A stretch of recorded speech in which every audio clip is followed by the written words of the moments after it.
Starting to invest with little money is entirely feasible with the right approach and understanding of your options. This video is going to be a step-by-step guide to help you get started if you want to invest with little money. You're going to want to set your financial goals. You need to determine what you want to achieve through investing. Are you saving for retirement, a down payment on a house, or simply just building wealth over time? It really depends on what you want to do.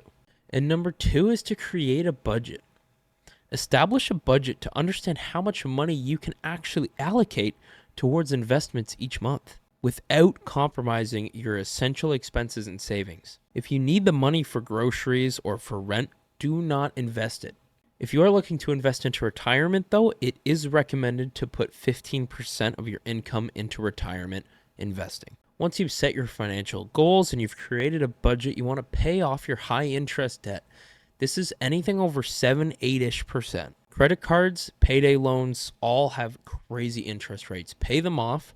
You can follow Dave Ramsey's baby steps by using the snowball method, paying off the smallest balance first, not necessarily interest rate, smallest balance first, and slowly paying it off. Another plus of paying off debt is you get to open up more of your income to be able to invest. Once your debt is paid off, you want to build an emergency fund.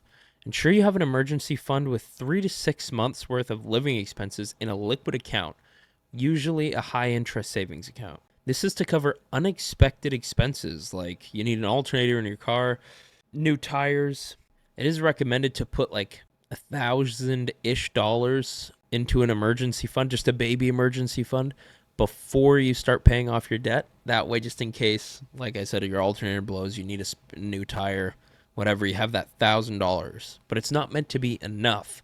It's meant to cover just the small things that are unexpectedly popping up. After you've built your 3 to 6 months worth of living expenses, you are ready to choose an investment account. Consider opening a brokerage account or using an investment app that allows you to start investing with low minimum deposits or even fractional shares like Wealthsimple Trade in Canada, which is what I personally use. Now that you have money in your investment account, you're ready to start investing.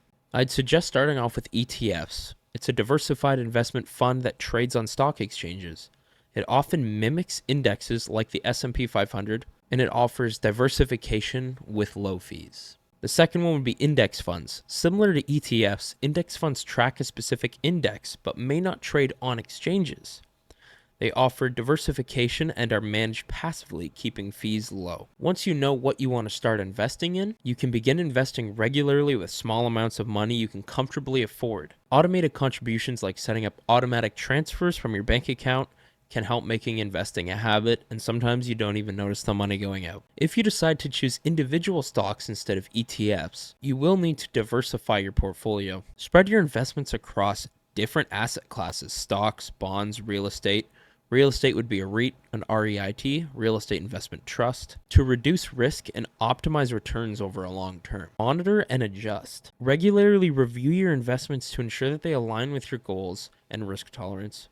Rebalance your portfolio periodically to maintain diversification. And number 10, educate yourself. Continuously educate yourself about investing principles, market trends, and personal finance topics to make informed decisions. Even though my list of 10 is done, I'm still going to give you a couple tips here. Take advantage of technology. Investment apps and platforms often offer low cost and even commission-free trading on certain investments. Just stay patient. Investing is a long-term strategy. The definition of investing is over a long period of time. If you were buying a stock to hold it for a month, that is not investing, that is speculating. Avoid reacting to short-term market fluctuations and focus on your long-term financial goals. By following these steps and remaining disciplined in your approach, you can start investing with little money and gradually build wealth over time. Thank you guys so much for watching. If you made it all the way to the end of the video, make sure to like and subscribe.